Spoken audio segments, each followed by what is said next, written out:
예, 반갑습니다. 저는 AWS에서 보안 쪽 솔루션즈 아키텍트로 일하고 있습니다. 오후 첫 시간인데 좀 졸리실 것 같은데요. 이번 시간은 기술적으로 좀 뎁스 있는 내용이 아니고요. 데모 위주로 여러분들이 많이 안 쓰시는 어떤 서비스들에 대해서 좀 소개해 드리는 그런 시간이 되겠습니다. 일단 먼저 안내부터 드리자면 이번 시간은 AWS에 대해서 어느 정도 사용 경험이 있으신 분들을 이제 위주로 해서 그분들한테 이번 시간의 주제인 민첩한 보안 운영이라는 어떤 컨셉을 가지고 몇 가지 아이디어를 공유하는 그런 자리로 보시면 되겠습니다. 오늘 제가 준비한 내용은 크게 세 가지입니다. 전반적으로 저희 AWS 상에서 어플리케이션을 안전하게 구성을 하시기 위한 몇 가지 그런 부분들을 이제 살펴보겠고요. 그리고 그 중에 민첩한 보안 운영이라는 어떤 키워드를 가지고 저희가 생각하는 그런 아이디어를 좀 설명을 드리겠습니다. 그리고 그런 부분의 일환으로서 config rules라는 서비스를 이제 데모와 함께 진행을 해보겠습니다.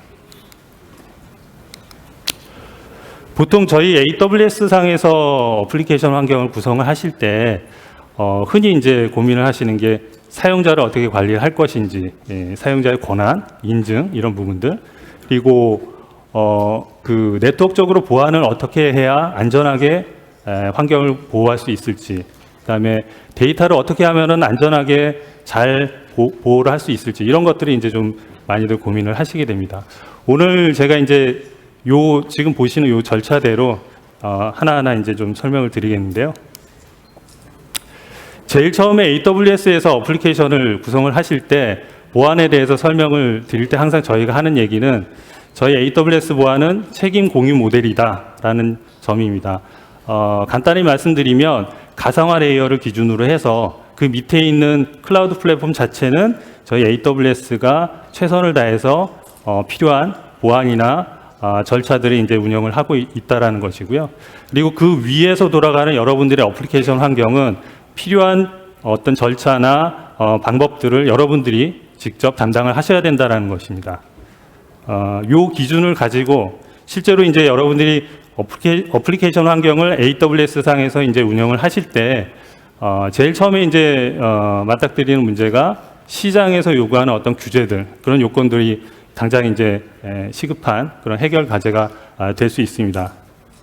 방금 전에 말씀드린 이 책임 공유 모델을 기준으로 해서 저희는 저희 클라우드 플랫폼 자체에 대해서 아래편에 보시는 이런 다양한 인증들을 이미 획득을 하고 있습니다. ISO 27001이나 9001 또는 새로 이제 추가된 27017, 27018 이런 서티도 가지고 있고요. 그리고 PCI DSS나 HIPAA나 또는 FedRAMP나 뭐 이런 산업 군별 아니면 주요 국가별 컴플라이언스에 대해서 저희가 이제 미트를 하고 있습니다. 또한 이렇게 이제 저희 플랫폼에 대해서 이제 이 안전한 어떤 절차나 이런 프로세스를 주기적으로 외부 독립기관에 의해서 이제 평가를 하고 그 결과를 SOC 리포트라는 형태로 공개를 하고 있습니다. 이런 것들은 여러분들의 어플리케이션 환경을 생각하셔가지고 준수해야 될 어떤 법규나 규제가 있다면 밑에 있는 클라우드 플랫폼 자체에 대해서는 이제 저희가 제공해드린 정보를 활용하실 수가 있겠고요. 그 위에서 이제 여러분들의 환경을 꾸미실 때 몇 가지 이제 도움을 드릴 수 있는 방법이 있습니다. 첫 번째로는 지난달에 이제 GA가 됐는데요. AWS 인스펙터라는 이제 서비스가 새로 출시가 됐습니다. 이 인스펙터는 이제 내장하고 있는 룰 패키지를 이제 가지고 있습니다. 어떤 모범 사례나 취약점이나 이런 기준으로 이렇게 들여다보는 건데요. 그 안에 보면 PCI DSS의 패키지를 가지고 있습니다. PCI DSS에 요구하는 여러 가지 컨트롤들을 기준으로 해서 어플리케이션 환경을 이제 분석을 하고 거기에서 뭔가 취약한 구성이나 규정을 이제 준수하지 못하는 내역들이 있으면 뭔가 이제 적발을 해서 리스트업을 해주는 그런 기능이라고 이해를 하시면 되겠고요. 요 인스펙터 내에 이 컴플라이언스 패키지는 계속해서 이제 추가가 될 예정입니다. 이런 것들을 활용을 하실 수도 있겠고요. 또는 저희 프로페셔널 서비스 내에 그 시큐리티를 전담하고 있는 그런 인력들 내지는 저희가 이제 다른 글로벌 사례에서 습득했던 그런 그 베스트 프랙티스들을 활용을 하실 수도 있습니다. 또한 전담으로 이 컴플라이언스를 이제 그 지원을 하고 있는 저희 파트너 네트워크를 이제 이용을 하실 수도 있겠죠. 그 다음으로 이제 제일 중요한 게 사용자이기 때문에 사용자를 어떻게 안전하게 식별을 하고 그다음에 권한을 관리할 건지 그런 고민들을 하시게 됩니다. 주로 이제 이쪽 부분에서 이제 많이 활용을 하시는 게 저희 AWS IAM 기능들을 이제 많이 쓰시고 계신데요. 얼마 전에 프리뷰로 이제 신청 베이스로 이제 저희가 SMS 멀티팩터 인증 기능을 이제 소개를 해드렸습니다. 이런 것들을 통해서 편리하게 이제 좀 활용을 하실 수 있을 것 같습니다. 그리고 지금 이 SMS 기반 멀티팩터 인증은 루트 어카운트가 아닌 IAM 유저에 대해서만 이제 적용이 가능합니다. 그리고 이제 기존에 운영하시던 여러 가지 사용자 체계가 있으실 겁니다. 그런 것들이 이제 LDAP이든 뭐든 그런 전문 솔루션을 통해서건 그렇게 이제 관리를 하고 계실 텐데요. 그런 부분들하고 어떻게 AWS의 리소스 관리랑 엮을 것인지 고민을 하시게 됩니다. 그래서 저희는 그런 부분들을 위해서 디렉토리 서비스를 이제 제공을 해드리고 있고요. 결국 이런 부분들을 통해서 실제 이제 운영 그 기존의 온프레미스에서 운영하고 계시는 사용자 관리 체계랑 AWS의 리소스 관리하는 그런 체계랑 연계를 하실 수가 있습니다. 얼마 전에는 저희 리눅스 인스턴스에 AD 도메인으로 묶어서 관리할 수 있는 기능들을 이제 소개를 해드렸습니다. 오른편에 보시는 이런 파트너 솔루션들을 통해서도 좀 더 어드밴스드된 어떤 요건들을 이제 충분히 커버를 하실 수가 있겠죠. 그 다음으로는 저희 그 AWS 상에서 벌어지는 모든 이벤트들을 빠짐없이 기록을 해야 될 것 같습니다. 그래서 그런 부분들을 위해서 클라우드 트레일 또는 클라우드 와치 같은 기능들을 이제 많이 활용을 하시죠. 이것도 이제 클라우드 트레일 쪽도 얼마 전에 이제 모든 리전에 대해서 한꺼번에 이 클라우드 트레일 로그를 이네이블 하거나 디저블 하거나 하는 기능들을 이제 소개를 해드렸고요. 또한 클라우드 트레일 로그 자체의 변조 가능성을 이제 없애기 위해서 무결성을 이제 검증을 한다든지 클라우드 트레일 로그 자체를 암호화를 해서 안전하게 보관을 한다든지 이런 기능들을 이제 새롭게 소개를 드렸습니다. 또 모니터링 이슈가 있죠.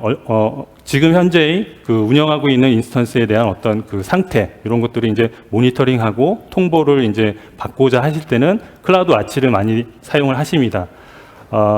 결과적으로 이제 이런 클라우드 트레일이나 클라우드 와치를 가지고 남겨지는 여러 가지 오딧 로그 또는 모니터링 데이터 자체는 S3의 특정 버킷에 제이슨 포맷으로 이제 떨어지게 되는 것이고요. 이렇게 발생된 로그 데이터나 아니면 그 모니터링 데이터를 실제로 오른편에 이제 보시는 여러 가지 파트너 솔루션들, 스플렁크 같은 솔루션들을 같이 연계를 해가지고 뭐 어떤 관제 대시보드에 태우신다든지 이렇게 하실 수도 있겠고요. 아니면 여러분들이 지금 현재 운영하시는 SIEM이나 로그 통합 솔루션하고도 연계를 하실 수가 있겠습니다. 그 다음으로는 이제 네트워크를 안전하게 보호를 해야 되겠죠. 당연히 저희 AWS 상에서 버추얼 프라이빗 클라우드 VPC라는 기능을 통해서 이제 많이들 사용을 하실 텐데요. VPC 내에는 아시겠지만 네트워크 액세스 컨트롤 리스트 또는 시큐리티 그룹이라는 그 방화벽 기능을 제공을 해드리고 있습니다. 그리고 또한 플로우 로그스와 같이 방화벽 로그를 이제 전부 다 이제 발생시켜 드리고 있기 때문에 실제로 이제 그 어느 시점에서 방화벽 로그가 어떤 것들이 쌓이는지 그런 것들이 이제 좀 분석을 하실 수도 있겠고요. 또 얼마 전에 그 나트 인스턴스를 대체하기 위해서 저희가 매니지드 형태로 제공해드리는 매니지드 나트 기능도 소개를 해드렸습니다. 만약에 여러분들의 환경이 저희 CDN 서비스인 클라우드 프론트 상에서 이제 돌아갈 수 있다면 또 고려해 보실 수 있는 게 AWS 와프가 됩니다. 웹 방화벽 기능을 이제 제공을 해드리고 있죠. 이거는 간단하게 IP의 어떤 규칙을 이제 건다든지 아니면 어떤 문자열 베이스, 크로스 사이트 스크립트의 어떤 그 이 특정 공격 패턴들 또는 그 SQL 인젝션 같이 이제 뭐 그런 공격 패턴들이 어떤 그 웹 요청에 섞여 들어오는 것들을 필터링할 수 있는 규칙들을 이제 설정을 하실 수가 있습니다. 지금 현재는 클라우드 프론트에서 이제 이런 부분들이 이제 적용이 되는 상황이고요. 이 외에도 이제 오른편에 보시는 여러분들이 이미 쓰고 계신 다양한 유명한 그 네트워크 보안 제품들을 그대로 저희 AWS 상에서도 이제 도입해서 적용을 하실 수 있겠습니다. 그 다음에 이제 고려를 하실 게 이제 데이터에 대해서죠. 데이터는 이제 뭐 흔히 아시는 뭐 DB 보안, DB 접근 제어 이런 것들을 이제 고려를 하시는데, 잘 아시겠지만 저희는 저렴하게 암호화 기능을 수행하고 암호화의 키 관리를 해줄 수 있는 KMS를 제공을 하고 있습니다. 이 KMS는 점차적으로 저희 다른 어떤 서비스들하고 계속 연계를 이제 해나가는 과정인데요. 얼마 전에는 그 개발 환경하고 좀 더 그 쉽게 불러다가 이제 쓸 수 있게끔 인크립션 SDK를 이제 출시를 했습니다. 그래서 그런 것들을 좀 잘 활용해 보실 수 있을 것 같고요. 그리고 만약에 여러분들의 환경이 어떤 규제 때문에 암호화 키에 대한 어떤 독립성을 이제 보장받아야 된다라고 보시면 HSM 장비를 별도로 저희 네트워크 환경에 구성을 하실 수 있습니다. 어플라이언스로 된 HSM 장비고요. 이런 걸 통해서 그런 규제나 법규에 대한 항목들을 이제 미트하실 수 있을 거라고 생각이 됩니다. 마찬가지로 이쪽도 오른편에 보시는 여러 가지 다양한 국산 제품도 있고 외산 제품도 있는데 DB에 대한 어떤 뭐 암호화라든지 접근 제어를 수행할 수 있는 솔루션들을 마찬가지로 이제 고려를 해보실 수 있습니다. 보통 여기까지 하면 어느 정도는 이제 보안을 완성을 했다라고 이제 생각들을 하시는데요. 저희 AWS를 이제 많이들 사용을 하시게 되면 지금 보시는 이런 필요성을 이제 좀 느끼실 겁니다. 이거는 이제 당연하게도 저희 그 AWS 클라우드 플랫폼 자체가 모든 것들이 소프트웨어적으로 가상화되어 있고 그리고 밀접하게 서로 리소스들이 연계가 되어 있습니다. 그래서 하나를 고치면 하나가 영향을 받는 그런 구조로 되어 있고요. 그리고 셀프 서비스로 쉽게 오퍼레이션 할 수 있기 때문에 굉장히 빈번하게 변경을 할 수 있다는 것이죠. 그래서 결국 이런 이유들 때문에 굉장히 세밀한 수준의 가시성이 이제 필요해지는 것이고요. 그리고 이렇게 해서 이런 세밀한 가시성을 통해 가지고 적발된 내역들이 굉장히 많아지게 됩니다. 쌓이게 되는 것이죠. 그래서 이렇게 쌓여진 이 취약점이나 취약한 구성들을 매번 그 반복 작업을 통해 가지고 이제 개선을 하고 계시는데요. 거기에 따른 어떤 부담이 이제 발생하게 됩니다. 그래서 당연히 자동화가 이제 필요해지는 상황이 됩니다. 저희 AWS는 이런 부분들을 이제 좀 그 DevSecOps라는 컨셉을 가지고 풀어보려고 합니다. 이 민첩한 보안 운영이라고 하면 저희는 이제 곧 DevSecOps라고 이제 이해를 할 수가 있을 것 같은데요. 저희가 바라보는 DevSecOps의 관점은 크게 세 가지입니다. 첫 번째는 이제 확장성을 고려해야 된다는 것이죠. 클라우드의 다이나믹한 환경을 이제 고려를 해야 되는 것이고요. 두 번째로 자동화, 그리고 세 번째로는 그 피드백 구조의 선순환 구조로 이제 완성을 하셔야 됩니다. 그래서 이런 부분들이 사실은 모든 것들이 코드로서 표현이 될 수 있어야 된다라는 생각을 가지고 있습니다. 그래서 이런 DevSecOps를 지원하기 위한 몇 가지 AWS의 서비스들이 있습니다. 그 중에서도 오늘 소개해드릴 AWS Config, Config라고 이제 간단히 말씀드리면 이 부분은 실제로 AWS 상에서 그 벌어지는 모든 관리 작업을 기록하고 그걸 나중에 이제 추적 가능한 어떤 형태로 이제 제공을 해드릴 수 있는 그런 서비스라고 이해를 하시면 되겠고요. 그리고 두 번째로는 좀 전에 말씀드린 인스펙터를 활용하실 수도 있겠습니다. 이 인스펙터라는 거는 그 어플리케이션의 그 메모리, 그 어플리케이션 운영 환경의 메모리에 에이전트가 이제 떠 있고요. 그 떠 있는 에이전트가 실제로 여러분들의 어플리케이션 환경을 백엔드에서 모니터링하고 있다라고 보시면 됩니다. 그래서 특정 기간 동안에 어플리케이션의 취약점을 찾아준다든지 아니면 OS 레벨의 어떤 구성이 잘못된 부분, 네트워크적인 구성에 대한 오류 이런 부분들을 이 인스펙터를 통해서 이제 적발을 하실 수가 있겠고요. 아까 말씀드린 대로 어떤 컴플라이언스의 어떤 규정이 맞지 않는 부분들도 마찬가지로 적발을 해줄 수 있습니다. 이런 그 컴피그나 인스펙터의 어떤 그런 내역들은 당연히 오른편에 보시는 여러 가지 그 SIEM이나 그런 그 관제 환경이랑 연동이 될 수 있겠죠. 마지막으로 이제 생각할 수 있는 게 자동화를 이제 생각을 하셔야 됩니다. 그래서 결국 저희가 생각하는 거는 뭐 아시겠지만 클라우드 포메이션이라는 그 템플릿으로 표현할 수 있어야 된다라는 생각을 하고 있습니다. 예를 들자면 저희 그 VPC의 시큐리티 그룹 또는 NACL의 어떤 그 방화벽 규칙 같은 것들도 클라우드 포메이션 템플릿으로 표현이 가능합니다. 그리고 암호화의 여부, EBS 볼륨의 암호화 여부나 이런 것들도 전부 다 포메이션 템플릿으로 어떤 그 정해진 규정을 이제 준수할 수 있게끔 이렇게 코드화 시킬 수 있는 것이죠.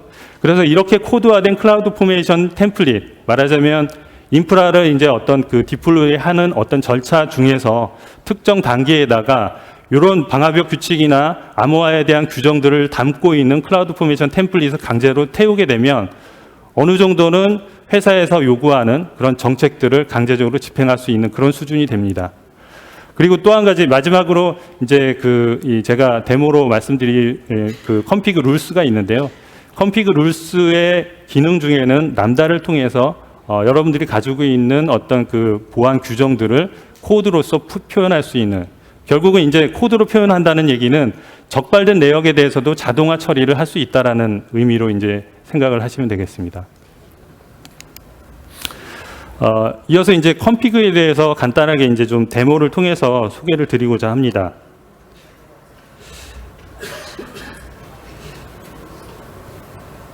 지금 제가 이제 도쿄 리전에서 데모를 이제 시행을 할 건데요. 일단 그 AWS 컴피그는 지금 지난달에 서울 리전에서도 사용 가능하게 되었습니다. 두 번째로 설명드릴 컴피그 룰스는 아직까지는 이제 가능하지 않고요. 컴피그만 지금 사용하실 수 있습니다. 컴피그 메뉴를 들어가시면 최초에는 이제 Getting Started 시작하기 버튼으로 이제 보여지게 되는데요. 저는 데모를 위해서 몇 가지 세팅을 해놨기 때문에 바로 그 세팅된 화면을 먼저 살펴보겠습니다. 우선 제일 처음에 컴피그를 사용하실 때 해주셔야 될 게 이 세팅 부분입니다. 여기서 보시면 실제로 이제 컴피그가 지금 모든 그 이벤트에 대해서 기록하고 있다라는 표시를 이제 레코딩 이즈 온으로 이렇게 하고 있고요. 턴 오프 버튼을 누르면 꺼졌다가 켜졌다가 이런 식으로 이제 이 동작을 하게 됩니다. 첫 번째로 이제 지정을 해주셔야 될 게 컴피그의 그 기록 범위를 이제 정해 주셔야 됩니다. 그래서 전체 컴피그가 관리할 수 있는 모든 영역을 다 잡으실 수도 있고요. 아니면 여기서처럼 EC2 인스턴스나 뭐 VPC나 이런 것들 특정 리소스 타입만 이제 지정을 해 주실 수도 있습니다. 지정하실 수 있는 리소스 타입을 잠시 살펴보면 EC2 상에 나와 있는 그 여러 가지 정보나 아니면 ENI 또는 그 네트워크적으로 라우팅 테이블, 시큐리티 그룹이나 VPC의 서브넷, EBS 볼륨 뭐 이런 것들은 이제 전부 다 기록 가능한 어떤 리소스 타입으로 잡으실 수 있습니다. 그리고 이제 IAM 유저나 그룹에 대해서도 저희가 기록을 해드립니다. 이 부분은 뭐냐 하면 실제로 중요한 사용자 관리에 누군가가 어떤 특정 유저의 권한을 어떤 시점에서 어떤 이유로 바꿨는지 이런 것들이 다 트래킹이 된다라는 의미가 되겠습니다. 마지막으로 이제 클라우드 트레일 로그 자체에 대해서 누군가 건드렸는지도 이제 확인이 가능하고요. 이런 식으로 이제 리소스 타입을 정해서 기록되는 어떤 그 범위를 이제 지정을 할 수가 있습니다. 두 번째로는 S3 버킷, 그러니까 컴피그가 남기는 정보들을 담을 그릇을 이제 지정을 하셔야 되는 건데요. 특정 버킷을 만드시거나 기존 버킷을 활용하실 수도 있습니다. 세 번째로는 통보를 받으셔야 되잖아요. 어떤 그 뭔가 변경이 벌어지면 그런 통보를 받을 수 있는 부분들을 SNS를 통해서 이제 해결할 수 있습니다. 그래서 토픽을 새로 만들거나 기존에 운영 중이신 토픽을 가지고 활용을 하실 수도 있겠고요. 마지막으로 이 컴피그라는 게 다른 리소스에 대해서 이제 리드 권한이 있어야 되거든요. 어떤 변경이 이루어졌는지를 얘가 들여다봐야 되기 때문에. 그래서 IAM 롤을 이제 부여를 해야 됩니다. 그래서 새로 롤을 만들거나 기존 롤을 이제 활용하실 수 있고, 크게 이 네 가지 정도의 설정을 거치게 되면 바로 컴피그를 이제 활성화 시키실 수가 있습니다. 그리고 왼편에 보시면 한 세 가지 정도의 메뉴가 있는데요. 리소스 탭에 가서 보시면 이거는 이제 일종의 조회 기능이라고 보시면 되겠습니다. 리소스 타입 중에서 아까 보셨던 대로 여러 가지 리소스 타입을 이제 지정을 할 수가 있습니다. 저 같으면 여기서 이제 인스턴스를 이제 선택을 하고 조회를 하면 현재 리전에서 지금 운영 중인 인스턴스 목록이 이제 보여집니다. 이 중에서 오른편에 보이는 요 아이콘은 타임라인 그 페이지로 들어가는 아이콘입니다. 그래서 두 번째 인스턴스를 한번 눌러보죠. 그러면 실제로 요 인스턴스에 접근 이 구성 내역이 변경된 어떤 그 타임라인 그 그래프를 이제 보시게 됩니다. 여기서는 한 번의 변경이 있었죠. 처음에 생성하고 그 다음에 뭔가의 작업이 일어났습니다. 그래서 요 시점별로 이렇게 해서 이 스냅샷을 이제 찍었다고 이렇게 이해를 하시면 되겠고요. 여기서 밑에 보시면 상세 정보가 나옵니다. 그래서 실제로 요 리소스에 대한 자세한 그 메타 정보랑 그 다음에 요 리소스가 다른 리소스랑 어떤 관계를 맺고 있는지 그런 릴레이션십 목록도 확인을 하실 수 있습니다. 마지막으로 변경에 대한 상세 내역을 다음과 같이 이전 값과 변경된 값을 같이 이제 테이블 형식으로 보여주게 됩니다. 어떤 변경이 일어나는지 한번 보게 되면 실제로 처음에 생성했을 때는 그 인스턴스의 ENI 정보, 시큐리티 그룹, 그 다음에 서브넷, EBS 볼륨, VPC 요 5가지 릴레이션십을 맺고 있는 상황에서 다음 그 시점에 가보면 5가지 외에 EIP가 하나 더 릴레이션십으로 늘어나게 됩니다. 결국 이 EIP를 하나 그 부여를 했다라는 얘기죠. 그런 내용들이 요 밑에 보시면 없던 EIP가 하나 붙었다. 이런 식으로 이제 표현이 이제 되는 것이죠. 그리고 실질적으로 요 리소스에 대해서 관리를 이제 하시려면 맨 상단에 보이시는 매니지드 리소스를 버튼을 누르면 해당되는 인스턴스의 대시보드로 바로 이동을 해서 어떠한 변경 작업을 여기서 이제 후속으로 처리를 하실 수 있습니다. 지금 이제 간단하게 컴피그에 대해서 이제 소개를 드렸고요.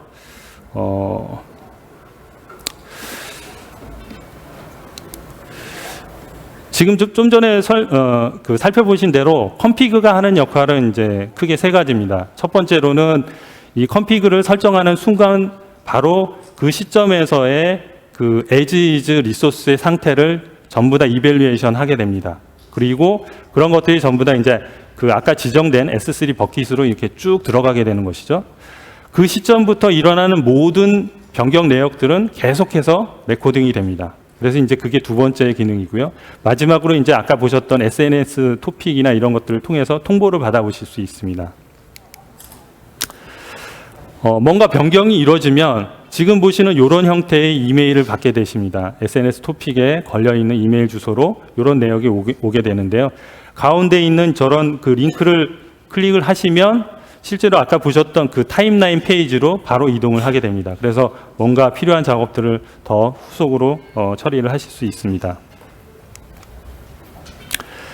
컴피그에서 얘기하는 그런 모든 변경 사항들은 전부 다 이 하나의 컨피그레이션 아이템이라는 걸로 디파인돼서 들어가게 됩니다.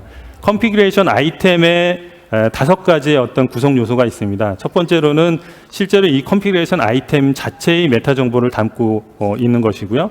그 다음에 타겟이 되는 리소스의 커먼 어트리뷰트를 이제 가지고 있습니다. 그래서 뭐 리소스 아이디라든지 태그 정보라든지 아니면 ARN이라든지 이런 것들이 이제 여기에 해당되는 것이고요. 그 다음에 좀 전에 그 화면에서 보셨듯이 릴레이션십을 맺고 있는 목록들도 가지고 있습니다. 그리고 현재의 구성, 바뀐 구성이 되겠죠. 마지막으로 어떤 클라우드 트레일 이벤트로 인해서 이 구성이 바뀌었는지에 대한 추적 가능한 클라우드 트레일 로그의 이벤트 아이디까지 포함을 하고 있습니다. 샘플로 이제 잠깐 보시겠는데요. 이런 형태로 JSON 포맷으로 이제 기록이 돼서 S3 버킷에 들어가게 됩니다. 지금 보시는 샘플은 가운데 보시면 노란색으로 표시된 리소스 아이디를 보시면 VOL, 볼륨으로 표시가 되어 있죠. 저게 이제 저희 EBS 볼륨의 아이디가 되는데요. EBS 볼륨에 어떤 작업이 일어난 것 같습니다. 그래서 쭉 내려가 보시면 릴레이션십 부분에 보면 보라색 부분에 거기 보시면 attached to instance라고 이제 표시가 되어 있죠. 그러니까 EBS 볼륨이 특정 인스턴스에 어태치된 그 이벤트를 이제 이런 식으로 표현을 한 겁니다. 그리고 실질적으로 어떤 컨피그레이션 정보, 볼륨에 대한 컨피그레이션 정보가 뒤따라 오는 것이죠. 지금 말씀드린 이 컨피그는 하나의 리전에서만 가능한 게 아니고요. 멀티 리전의 멀티 어카운트 환경에 대해서도 구성을 하실 수 있습니다. 다음과 같이 어떤 특정 버킷 또는 특정 큐를 하나 지정을 하시고요. 그쪽으로 모든 컨피그레이션 아이템이 떨어지도록 하거나 모든 그 얼럼이 하나의 큐를 통해서 특정 SNS 토픽으로 전달이 되게끔 그렇게 이제 구성을 하실 수 있습니다. 물론 당연히 이 과정을 위해서는 S3 버킷의 put 오브젝트, write 퍼미션을 열어주셔야 되고요. 또 Q나 SNS 토픽의 어떤 그 subscribe 관계를 조정을 해주셔야 됩니다. 그리고 이제 지금 이제 컨피그 환경을 기존에 여러분들이 사용하시던 CMDB 환경하고 연결을 하시는 두 가지 방법이 있는데요. 첫 번째로는 실제로 이제 아까 보셨던 어떤 컨피그레이션 아이템, 그 제이슨 포맷으로 됐던 그 정보가 S3 버킷에 들어가게 되면 그거를 그러니까 제이슨 텍스트를 그 CMDB의 어떤 특정 포맷으로 변환해주는 어댑터를 작성을 하셔가지고 연결을 하시거나 아니면 REST 기반으로 이제 호출할 수 있는 저희 컨피그 API를 호출하셔서 그 리턴 밸류를 가지고 어댑터를 만들어서 CMDB랑 연결을 하실 수도 있습니다. 마지막으로 이제 컨피그 룰스에 대해서 이제 소개를 드리겠는데요. 컨피그 룰스는 크게 두 가지가 있습니다. 하나는 매니지드 룰이라고 해서 저희가 제공해 드리는 빌트인 룰이 되겠습니다. AWS가 제공을 해드리는 것이고요. 그 다음에는 여러분들이 지금 회사에서 운영하고 계시는 보안 정책이나 또는 어떤 규제에 해당하는 어떤 기준들이 있다면 그것들을 커스텀하게 이렇게 적용을 하실 수도 있습니다. 이 커스텀 룰은 이 AWS 람다를 통해서 이제 구현을 하시게 되는데요. 이 두 가지에 대해서 데모를 이제 통해서 좀 살펴보겠습니다. 컨피그 룰스는 그 시작시키는 두 가지 그 조건이 있습니다. 특정 리소스의 이벤트가 발생했을 때 또는 주기적으로 그런 행위를, 그러니까 점검 행위를 이제 그 하게끔 그렇게 설정을 하실 수 있습니다. 그래서 아까 그 설정 화면에서 제가 잠시 보여드렸던 리소스의 스코핑하는 그런 부분에서 얘가 기록해야 될 범위를 이제 지정을 해주실 수가 있죠. 그래서 컨피그가 이제 담을 수 있는 모든 그 영역을 다 잡으시거나 아니면 특정 리소스 타입 아니면 개별적으로 리소스를 딱 한정시켜가지고 그렇게 지정을 해주실 수도 있습니다.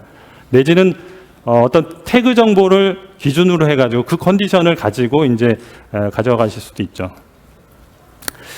매니지드 룰을 데모로 이제 좀 보여드리겠는데요. 제가 그 컨피그 화면에서 왼편에 룰스 그 메뉴에 들어가 보시면 애드 룰이 있고요. 여기 보시면 대략 한 7가지 정도의 빌트인 룰이 있습니다. 이게 이제 매니지드 룰이 되는 것이죠. 저희가 이제 제공을 해드리는 것이고요. 그 중에서 EIP가 붙었는지, 그러니까 EIP가 어떤 인스턴스에 지금 붙어 있지 않는 놈이 있는지 그런 걸 이제 점검해 주는 거를 한번 실행을 시켜 보겠습니다. 이거는 이제 빌트인 룰이기 때문에 특별히 이제 손댈 건 없고요. 여기서 세이브 버튼을 누르면 바로 이밸류에이션 과정에 들어갑니다. 이게 이제 좀 대략 1, 2분 정도 걸리기 때문에 그 어떤 룰들이 있는지 한번 살펴보겠습니다. 루트 어카운트에 MFA가 적용되어 있는지, 그 다음에 EBS 볼륨이 암호화되어 있는지, 또 클라우드 트레일 로그가 활성화되어 있는지, 그 다음에 SSH 관리자 접근이 될 텐데요. 이런 것들이 무제한적으로 열려 있는 것들이 없는지, 또 EC2 인스턴스가 VPC 상에서 안 떠 있는 것들이 있는지. 예전에는 클래식이라고 해서 저희 EC2 인스턴스가 VPC랑 상관없이 이제 운영이 됐던 적이 있습니다. 그리고 태그 정보가 적절하게 부여가 되어 있는지, 그 다음에 포트에 대한 어떤 제한이 적절하게 되어 있는지, 이런 것들이 이제 빌트인 룰로서 이제 찾아질 수 있는 그런 내역들이 되는 것이죠. 여기 들어가 보시면 좀 전에 이제 시작했던 EIP가 인스턴스에 부여되지 않았던 그냥 놀고 있는 EIP가 있는지를 이제 찾아보는 그 룰을 돌렸더니 하나의 어떤 적발이 이제 됐습니다. 그래서 실제로 이제 VPC 안에서는 제가 이제 EIP를 3개를 이제 운영을 하고 있는데요. 그 중에서 첫 번째 놈이 인스턴스에 이제 붙어 있지 않는 상태로 있습니다. 그래서 지금 찾아진 내역은 바로 이 첫 번째 건이 되겠죠. 그래서 자세한 내역을 보시면 실제로 이 세 가지 EIP 중에서 첫 번째 게 지금 인스턴스에 붙어 있지 않다. 그래서 타임라인으로 들어가서 여기 보시면 이제 릴레이션십에 아무것도 이제 안 붙어 있는 걸 확인하실 수 있겠고요. 매니지드 리소스로 가셔가지고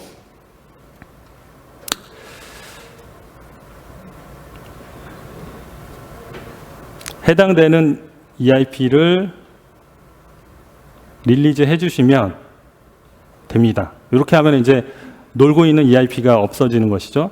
이 과정을 통해 가지고 대략 한 10분 정도 흐르면 저희 컴피그 쪽에 그 정보가 이제 들어오거든요.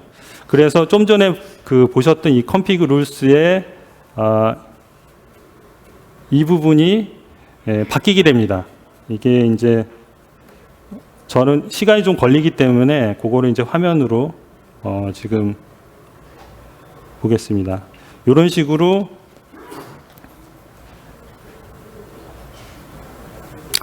지금 보시다시피 이런 식으로 이제 바뀔 것이고요. 그리고 리소스 조회 화면에서 이제 EIP로 조회를 해보면 두 가지만 이제 보이게 되는 것이죠. 마지막으로 이제 커스텀 룰인데요. 커스텀 룰 말씀드렸다시피 여러분들의 정책을 그대로 구현할 수 있다. 이렇게 말씀드렸죠. 지금 저 중간에 있는 저 링크를 들어가 보시면 GitHub에 커뮤니티에서 공개했던 대략 한 27종의 커스텀 룰을 이제 보실 수 있습니다. 이런 것들은 이제 공개되어 있기 때문에 그 각자 요건에 맞춰 가지고 이제 활용하실 수 있을 것 같고요. 제가 이제 커스텀 룰에 대해서 이제 데모를 하겠는데요. 이 부분은 좀 시간이 걸리기 때문에 스크린샷으로 진행을 하겠습니다. 일단 람다를 활용한다고 이제 말씀드렸는데요. 람다 쪽에 메뉴를 들어가셔가지고 간단하게 헬로 월드로 구성을 하시는데 지금 보시는 이런 식으로 이제 어떤 적발 규칙들을 코드화해서 집어넣게 됩니다. 요거는 이제 좀 글자가 작아가지고 안 보이실 것 같지만 나중에 이제 프린트아웃 되면 저걸 가지고 이제 직접 돌려보실 수 있는 코드입니다. 그래서 크게 보면 세 가지의 메인 펑션이 있습니다. 그래서 제일 처음에 메인 핸들러에서 수행하는 역할을 보면 첫 번째로는 이벤트와 규칙 조건을 일단 파싱을 하고요. 그 다음에 점검하는 로직을 이제 돌립니다. 그리고 그 점검 결과를 컴피그에 풋하는 그런 세 가지 스텝으로 되어 있습니다. 체크하는 로직은 크게 두 가지입니다. 첫 번째는 지금 타겟 리소스가 현재 가용한지 지워진 건 아닌지 이런 걸 이제 체크를 하게 되고요. 그리고 마지막에 이제 if문으로 표시된 게 제가 여기서 구현했던 것은 지정된 AMI ID로 뜨지 않은 걸 적발하기 위해서 AMI ID를 파라미터로 넘겨가지고 그걸 가지고 이제 체크를 하는 그런 로직을 구성을 했습니다. 그래서 이런 부분들이 사실 이제 람다를 통해서 이제 실행이 되게 되는 것이죠. 그래서 람다의 엑시큐션 롤을 하나 생성을 이제 하는 것이고요. 나머지 람다의 실행 조건들은 동일하게 디폴트로 놔두고 하나의 펑션을 생성을 합니다. 그런 다음에 좀 전에 이제 IAM 롤 부분을 이제 하나 만들라고 설정을 했잖아요. 그래서 그 부분을 이제 여기 IAM에서 설정을 해주셔야 됩니다. 여기서 담당해 줘야 될 것은 방금 전에 람다 코드에 의해서 실제로 컴피그 쪽에 뭔가 이렇게 액션을 취해야 되기 때문에 컴피그 쪽에 IAM 퍼미션을 이제 부여를 하는 걸로 이해를 해주시면 되겠습니다. 좀 전에 보셨던 람다의 베이직 엑시큐션 롤을 이제 선택을 하시고요. 들어가서 보시면 폴리시에서 이 부분에서 이제 컴피그에 대한 모든 퍼미션을 다 열어주게 되는 것이죠. 그 펑션이 컴피그의 모든 퍼미션을 다 수행할 수 있도록 언로우를 해주시고요. 이렇게 되면 실제로 이제 하나의 이 새로운 폴리시를 이제 IAM 롤에 부여를 이제 했습니다. 그래서 이거를 가지고 마찬가지로 이제 람다 펑션을 돌리기 위해서 add 룰 버튼을 누르고 밑에 있는 빌트인 룰이 아니라 커스텀 룰 버튼을 누르신 다음에 이 부분에서 이제 기초 정보 이름이나 이런 것들을 주신 다음에 아까 만들었던 이 람다 펑션의 ARN 정보를 카피 앤 페이스트로 세 번째 텍스트 필드에다가 집어넣습니다. 그리고 트리거링 조건을 이렇게 지정을 하게 되는데 저는 여기서 이제 이벤트 드리븐으로 이렇게 설정을 했습니다. 마지막으로 이제 승인된 AMI를 이제 지정을 하셔야 되겠죠. 그래서 저는 이제 두 가지를 줬습니다. 끝이 4의 1로 끝나는 것과 62로 끝나는 이 AMI ID 두 가지를 파라미터로 줬고요. 이걸 이제 실행을 시키면 한 가지가 이제 찾아지게 됩니다. 제가 이제 그렇게 구성을 해놔서 하나가 이제 적발이 된 상황이고, 내역을 들어가서 보시면 세 대의 인스턴스 중에 하나가 이제 좀 그 문제가 있다라고 표시가 된 거죠. 그리고 상세 내역을 다음과 같이 확인을 하실 수 있습니다. 방금 전에 적발된 그 인스턴스는 끝이 E5로 끝나는 AMI를 가지고 만들어졌다라는 것이죠. 그래서 이게 파라미터로 전달된 것과 맞지 않기 때문에 찾아진 것이고요. 실제로 해당되는 리소스에 대해서 터미네이션 시켜버리면 이게 이제 기준에 맞지 않는 인스턴스가 떴다라고 적발하고 대응을 했다라는 것이죠. 그래서 결과적으로 이제 조 규칙에 해당하는 모든 것들이 다 컴플라이언트하다 이렇게 이제 보여지는 것입니다. 방금 전에 이 그 대시보드에서 제가 이제 인스턴스를 터미네이션 시켰는데 이런 것들도 아까 그 보셨던 람다 코드의 뒷부분에다 계속 그 같이 포함시키시면 아예 그 뒷부분에 그 수작업으로 처리하셨던 터미네이션 프로세스 자체도 자동화 시켜가지고 이제 처리를 하실 수가 있습니다. 제가 이제 오늘 말씀드렸던 이 컴피그 또는 컴피그 룰스에 대해서는 여기에 보시는 이 링크에 들어가 보시면 좀 더 자세한 내용들을 확인을 하실 수 있겠고요. 오늘 끝으로 제가 이제 정리하는 차원에서 말씀드리면 저희가 생각하는 어떤 민첩한 보안의 컨셉, 이게 이제 결국은 모든 것들이 코드로 표현될 수 있는 보안이어야 된다라는 것이고요. 그래서 결국 이 코드로 표현될 수 있는 보안을 지원할 수 있는 여러 가지 서비스들 중에서 오늘은 컴피그와 컴피그 룰스에 대해서 간단하게 데모와 함께 이제 소개를 해드렸습니다. 제가 이제 제 내용은 다 마쳤고요. 끝까지 들어주셔가지고 감사합니다. 예.